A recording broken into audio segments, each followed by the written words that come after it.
A modern turbocharger operates as an extreme physics environment where intense opposing thermal and mechanical forces violently collide.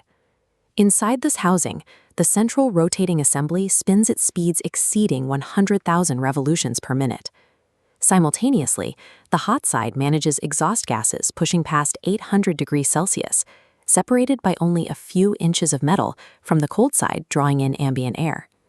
When this system fails, the resulting destruction follows a highly precise and entirely deducible cascade of physical degradation. The first warning sign is an acoustic anomaly. Technicians call it the death whistle. The second is internal seal bypass, a silent breach that turns the engine's own oil supply into an uncontrolled fuel source. The third involves the mechanical boundaries of the wastegate actuator and the specific ways it locks an engine into a destructive feedback loop. Pinpointing these specific failure modes separates a routine component swap from a catastrophic engine rebuild. Technicians often misidentify a high-pitched whistling frequency as a simple compressed air leak in the charge piping. That specific frequency is the acoustic signature of high-speed metal-on-metal machining happening deep inside the unit.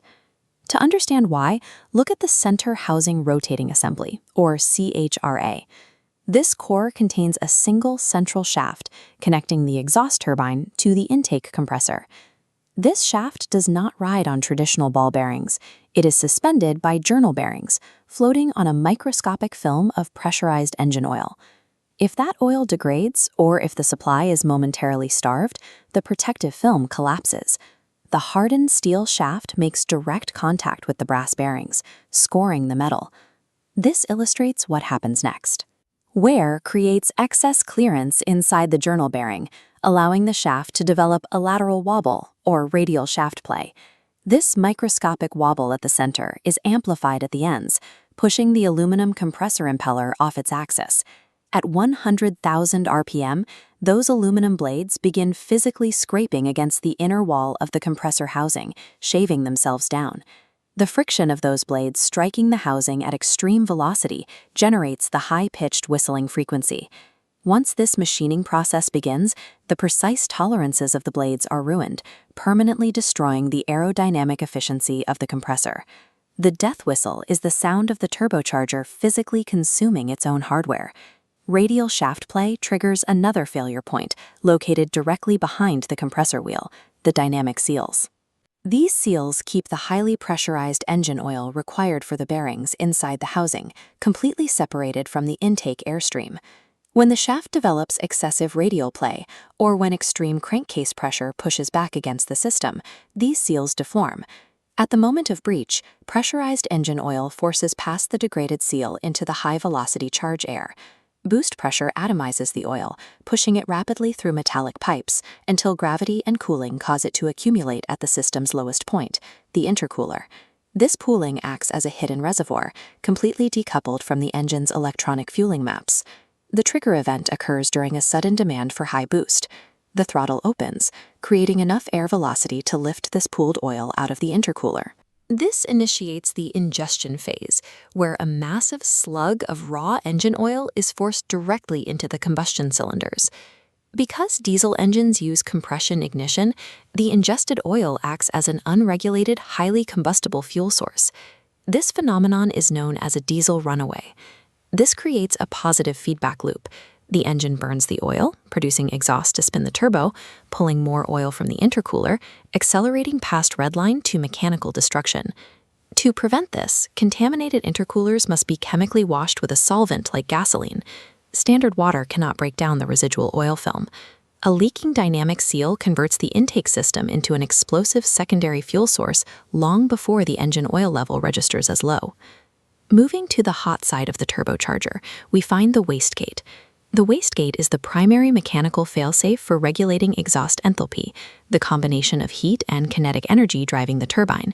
It operates via an actuator arm controlling a flopper valve. When open, it allows exhaust gas to bypass the turbine wheel, controlling the rotational speed. Mechanical failures here are almost always binary. The wastegate will fail either fully open or fully closed. In the first failure mode, mechanical binding forces the flapper valve to stick open. This diagram shows the physics of a stuck open state. The exhaust energy takes the path of least resistance, bypassing the turbine entirely. With no kinetic energy acting on the wheel, the compressor cannot build manifold pressure, resulting in severe, unrecoverable turbo lag. The second failure mode occurs when the actuator locks the flapper valve permanently closed. Here, 100% of the exhaust energy is forced entirely through the turbine, causing the rotational speed to increase exponentially. This creates a runaway overboost condition, generating massive pressure spikes inside the cylinders. The ultimate outcome of this overboost is extreme engine detonation. The internal pressure blows out the head gaskets or shatters the connecting rods. Because the turbocharger is driven purely by exhaust physics, the wastegate acts as the only mechanical boundary preventing the engine from destroying itself from the inside out. Translating these physics into practical shop procedures requires shifting from theory back to the physical hardware. Turbocharger destruction is almost always preceded by physical, tactile warning signs, provided you know exactly where to look. Do not wait for the whistle. Access the cold side of the turbocharger and physically manipulate the compressor retaining nut. You are feeling for any microscopic lateral or radial movement, as well as any in and out axial play.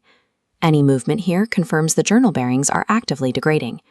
Next, to prevent a diesel runaway event, target the lowest point of the charge air system. Disconnect the lower intercooler silicone boot and manually check for hidden accumulation. A light film of oil from the crankcase ventilation system is normal, but pooling, sludgy liquid indicates an imminent dynamic seal failure. Mastering the fluid dynamics and bearing tolerances allows a technician to intercept these cascading failures. Precision diagnostics at the very first physical symptom is the only barrier between a routine component rebuild and a